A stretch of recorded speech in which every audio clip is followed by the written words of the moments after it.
You want to try again? All right, we had a technical glitch. We're going to try this again. Poor old Mr. Bruce, we got him tied down here. All right, let's try it again. I have Bruce White, Bellville Times, editor and publisher since '96. We were talking about all the different things that go on. All right, tell them again what you do at the Bellville Times. Oh, I'm the editor and publisher. I've been there since 1996.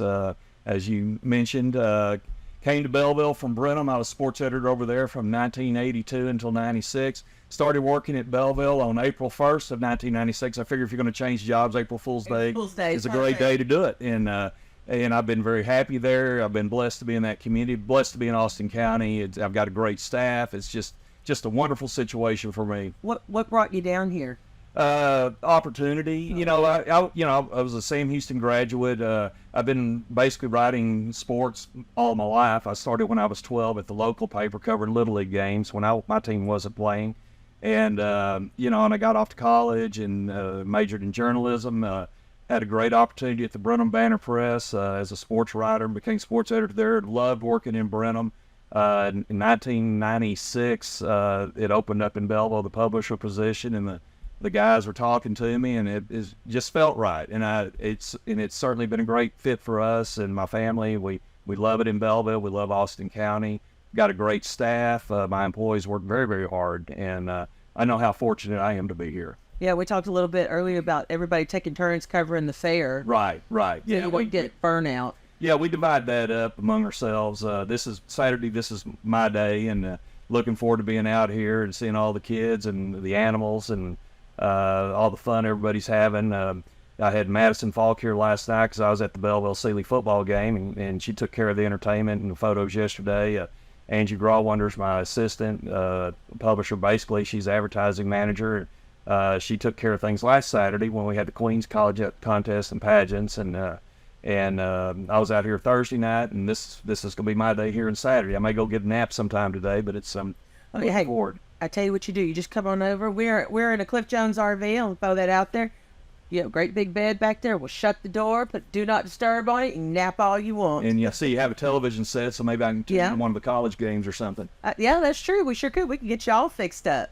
But we would talk a little bit about what did you call it? What kind of rivalry? Oh, I called it the Mill Creek rivalry, just because the two towns are separated by a creek. I started doing that probably around 1996 or 7 when I got here. I said it needs a name of some sort. Well, yeah.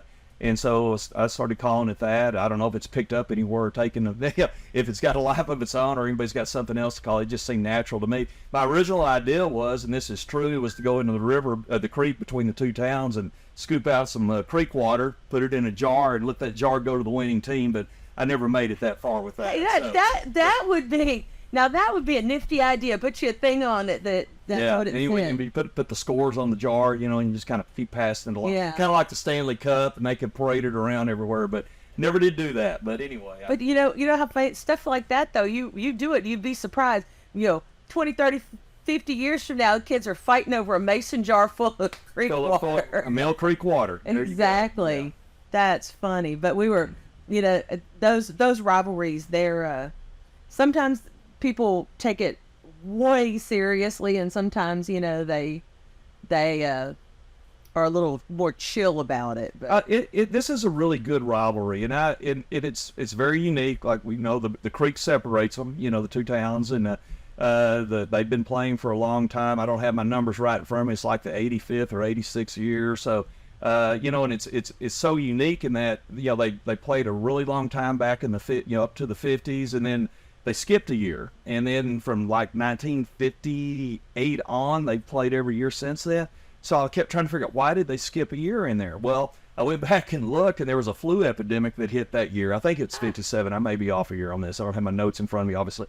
And there was a flu epidemic hit, and the teams didn't have enough players, so they just couldn't play it that year. And that was the one year they split. Now Bellville used to have a huge football rivalry with Brenham. That was a big one too, and that one kind of had a hiatus back then because that game got a little too physical and too rough, and they thought they need to give that one a break a while. And so they don't, they haven't played each other since, I guess it was like the late 80s, 89, I think was the last time Brenham and Bellville played. But yeah, the Bellville Sealy rivalry is very good. I think it's one of the best rivalries in the state. You're in the same county. You're just separated by a creek, basically. So you could have one cousin on one side of the creek and one cousin on the other side of the creek and play. And then the husband, they wind up marrying each other. There's all kinds of stuff there, and it just makes it's fun. It's a fun rivalry. It truly is. And kind of like the UT A&M thing, that house divided. They have the Aggie colors and the UT colors, and I guess with this one it would be Bellville colors and Sealy colors. Yeah. In the house. And I think I mentioned it earlier. The Bellville Sealy rivalry is kind of a rivalry of streaks. One team will win a few in a row, then the next year, they'll turn it around somehow, and then the other school will start winning. And right now Bellville's been the hot one. I think this is 3 straight for them now. They 21, 22, and 23. Yeah, so 3 in a row. Sealy had 1, 2, or 3 in a row, I believe, before that, and Bellville had 1, 6 in a row before that. So it kind of goes like that, and that makes it fun. It really does, and it's very enjoyable to watch. Bellville's kind of on the upswing right now, and I know Sealy's had some injuries and had a rough go last night, but they got good kids over there too that play hard, and just sometimes just doesn't work. Yeah, just all the stars don't align. Now, do you know, was that a homecoming game for either one? No.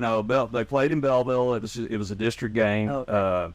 Wasn't homecoming. Of course, Bellville's undefeated right now. They're ranked 6th in the state. They won 69-0, which is the biggest win for Bellville in that series. Now, when I first got here back in the 90s, Sealy was winning state championships, and they put it on Bellville a few times, and so it's one of those kind of rivalries. There's some close games in there, but sometimes they get out of hand. Last night, like I said, Sealy's had some injuries. Bellville was clicking pretty well. They were able to force some turnovers. I think they ran 2 interceptions back for a touchdown. They ran a fumble back for a touchdown. They ran a punt return for a touchdown, and then they did their normal offensive stuff. So, and Bellville plays really good defense. We call them the Boonsday defense because they are so strong defensively, and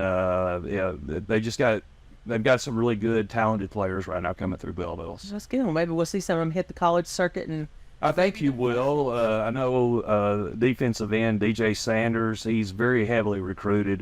He's a junior this year, and he's got offers from just about everybody out there. The Alabamas, the Texas A&Ms, the Oklahomas, USC's, Notre Dame. They all the big schools are after him, and in fact, he's the one that he stripped a fumble last night, and he's a big guy. I'm telling you, he's like a freight train running. And he pulled the fumble loose, ran about 63 yards with it, and if I saw him coming toward me, I'd just get out of the way. I'm not. Let's take it. Yeah, go ahead. Through, big guy. Yeah, and that's what always amazes me is that you have these big old guys, and they are fast. Yeah. Fast. You would think they would, be lumbering along, and I mean, they were light on their feet and gone. That's true. When I was in junior high and high school, the coach used to always say about me, yeah, Bruce White, he sure is small, but he's also slow. So, that had all that going for me, slow and small. I was going to say, when Greg was in grade school, he played football, and there was a little guy. This was the most amazing thing I've seen. I don't even know. He was 6th, 7th grade maybe. And of course, he was a lineman because you've never seen my brother, big guy. And this little dude, he was a little skinny dude. And he would strut because he'd get that ball and he'd run. And one time, he was strutting his stuff running, and he didn't see Greg. And Greg came up that side, and he was partying or whatever. I'm gonna make that touchdown. All of a sudden, bam! He went down. Greg nailed him. Was they pulled a reverse, and I was too slow to get to there. When they came out, I was there, and he was in attention. And I mean, he flattened right him. place, right time. That's exactly. It makes it sound like I just. Oh no, you did. And you were. That I was there. But that was the thing. I mean, he flat. He was too busy looking behind. Yeah, and the joke about what hit me. I know that kid felt like that. What hit me because he went down and he. Yeah, so there was so after that, it was funny. When he'd run, you'd see him watching as he was running, making sure there was no more strutting, but that was... But back to Sealy Bellville. That Sealy Bellville, sorry. But anyway, that's... Fun to reminisce, right? Yeah. I was going to say, anybody, like our dad played for Sealy. Okay, and, I know that, yes. And so that was the thing, and that, you talked about the young man... Yeah, they wrote an article on him just a few not too long ago. Yeah, Herbie Klotch, he did. He writes for me, and he did a wonderful job. Oh, okay. Yeah.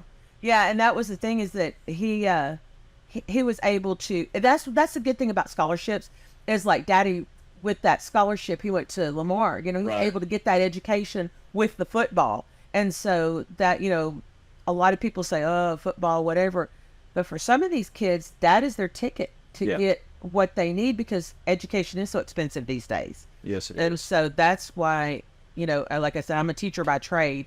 And so while I push the academics, I also appreciate the sports, Yeah, yeah. For that particular reason, because it's always like, okay, they get their grades, they get into school, and then they can, maybe they want to be a doctor or a lawyer. And the way that they do it is by playing football. I want to know how Bruce keeps up with all that. Yeah. Sports, man. I mean, there's so much going on. Well, honestly, it's my passion. It truly is, and I enjoy it. And I'm been very blessed because what I do for a living it never feels like work. I mean, I get excited just to go in and do what we do. And in the newspaper business, everything's different. It changes all the time. You may think this is going to happen today. You've got it all laid out, and you get a curveball, and you have to, change, what your plan was and do things. And even on days that you think are going to be really slow, and you're so good, I catch my breath today. Something will happen, and it'll throw you off, and you always have to be on your toes. But I've always loved sports. It's if I'm fortunate enough to get to heaven when I die, if I can sit there and watch sports all day long and maybe listen to some Beatle music, I'll be so happy. So that's my heaven. So yeah, it truly is. And I just thoroughly enjoy being in Bellville because and I'm sure the folks in Sealy and down in Wallace can say the same thing. You watch these kids come through here and you're watching them compete, and it's such a big deal to the community because whether you like it or not, sports is like part of that social fabric that pulls people. It's kind of like the Austin County Fair. It pulls people together. And, I can remember over the years, just sitting at the office on a Monday morning or Monday afternoon or Tuesday, and somebody will come in and I'll be in my back room back there and they'll say, Bruce, how them Brahmas going to do this week? And, and you get those comments all the time, and these people really want to know, and then they'll ask me, well, what does Sealy have? What does Stafford have? What does Sweeney going to have? What are they going to, and people want to know these kind of things. And so for those kids playing sports in Bellville, and I'm sure we can say the same for Sealy and Wallace and other areas, it does matter, Yes. and it's important. And I know there's those that think we overemphasize it or not. And I don't think so. I don't think we do. I think, it has its place, and it's a fabric part of the community, and it just means a lot. And these guys that that played football Friday night, in the Bellville Sealy game, somewhere down the road they're going to be talking about that game maybe 20 years from now. Do you remember when I pulled that fumble and ran 63 yards with him? And they're going to talk about that, and they're going to reminisce and have a good time with it. And it's neat. And I actually it's kind of cool for me. Last night I was walking around, and a guy comes up, talks to me, and his name's Jack Wallace. He was a quarterback for Bellville back in the 90s, late 90s, 98, 99, and him and I had a nice little conversation. He went on and played at Baylor, and we talked about his hair back when he was in college was real long too. It was a lot prettier than mine, but Jack was Bellville's quarterback back then, and I always remember him as really a good, tough leader, and at that time Bellville was had not really been made in the playoffs since I think 92, so they'd been out a while. And, and with that team, and I have a special place in my heart for that team because my oldest son was on that team.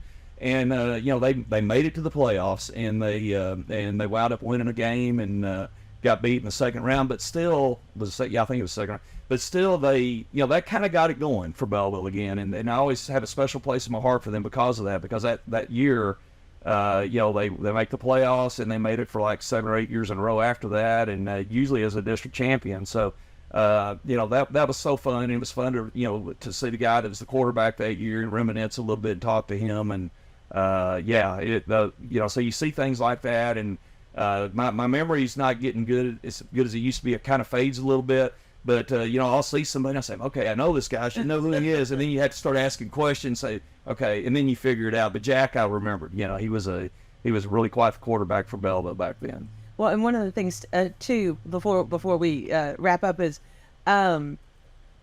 everybody says football players, but you got to figure there are other athletes out there. There's cheerleaders, there's a band, there's and they actually wouldn't have anything to do if they didn't have the football. It all plays You know, in. Yeah. It's all together. So they have, I don't know, like you said, it just works all together to make the fabric of the community. Yeah, that's exactly what it is, and you've got kids that that are out there, with the band and the cheerleaders, the Bramadors, the drill team. They all add to that pageantry on Friday night, and it's all part of it. And I think about that, and I'll talk forever, so y'all going to shut me up. But I think about as a little kid growing up in Lancaster, Texas, small town back then. And as a little kid, I remember how important it was, on those Friday nights to go to the games. And I remember in second grade, we had a teacher named Miss Blake. Don't remember her first name. And I never will forget this. She had the high school song on there. It's tuned to Old Christmas Tree. It's called Lancaster, Dear Lancaster. And she told us how important that song was. That she told us, you got to memorize this. We're going to sing it every day. And she told us the tradition, the history, and how to have pride in your school and what you're trying to do. And I always carried that with me, and I understand that, and that's why it's so cool to me when I see so many people in whatever the community is, they're participating in the sporting events or the extracurricular stuff, whether it's band, cheerleaders, drill team, twirlers, whatever. That's all part of the whole thing, and it's all part of that social fabric, and that's very special. And it makes community better. It does. It really does. And like you said, being a little kid, I can remember being a little kid and thinking, oh, that the cheerleaders were so pretty, and how, that the band was the most amazing band I'd ever seen. And I am not musically inclined in any way, but I did pep squad, and then I did flags later. Okay. And so, and I think seeing that as a little kid was one of those things that made me want to do it. So, yeah. But it was, It does yeah. give you something to shoot for. Well, it does. I mean, you know what I mean? When I get big, I'm gonna. Right. And even like you talked about him, the football player leading the team, these kids learn leadership skills. They do. They learn teamwork, leadership skills, dedication, hard work, self-discipline. I mean, there's a lot to, people think it's just throwing a football and running down the field, but it's not. If you can't follow directions, work as a team, do all these things, the quarterback's throwing the football, and if you're there and you're supposed to be there, well, yeah. Yeah. So that's, and I'm jumping to the education standpoint of it, but the fact that there's just a lot to it. It's not just football. No, there's more. It's a life thing, and there's more to it than that. And you're absolutely correct. And I think thinking back, and I'm going to give one more story, and I'll shut up. And I remember 1968, and this is back when I was in Lancaster. We were playing the Ennis Lions. Ennis was ranked number 1 in the state and been running over everybody. We needed to beat them to make the playoffs. Back then, only one team went in the playoffs, and Lancaster beat them, and the guy made the playoffs, and we called it the victory bell.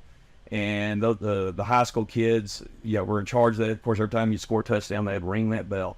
And one thing I'll never forget, and I was in 4th grade, never will forget this. It was such a big win. Those high school kids had that bell that was on a little trailer attached to the back of a pickup, and they drove through town and rang that thing all night long. And I'll never forget the fact that we all went outside. It was probably 1 a.m. My parents woke me up. Went outside, stood on the side, and watched those kids come down the street ringing that bell. There was so much excitement to that. And that was such the fabric of that community at that time.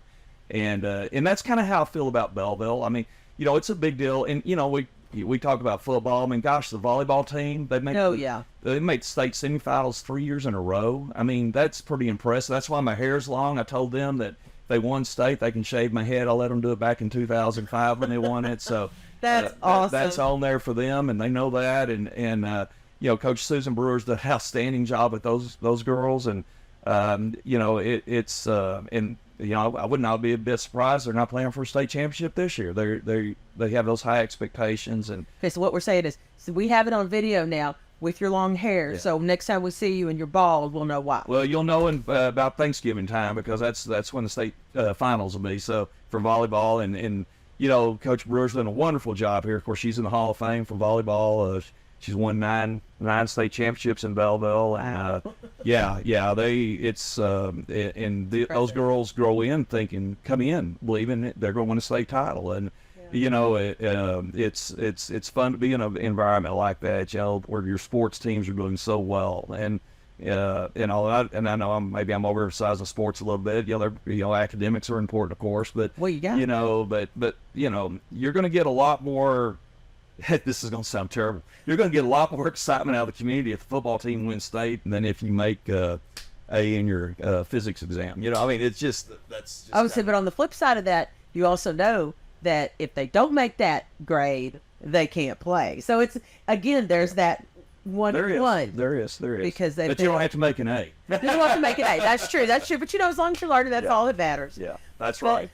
But anyway, well, thank you for coming and joining us. Thank you. And Austin County, look for Bruce, tell him hi, and we'll see you on the flip side. You bet. Appreciate y'all.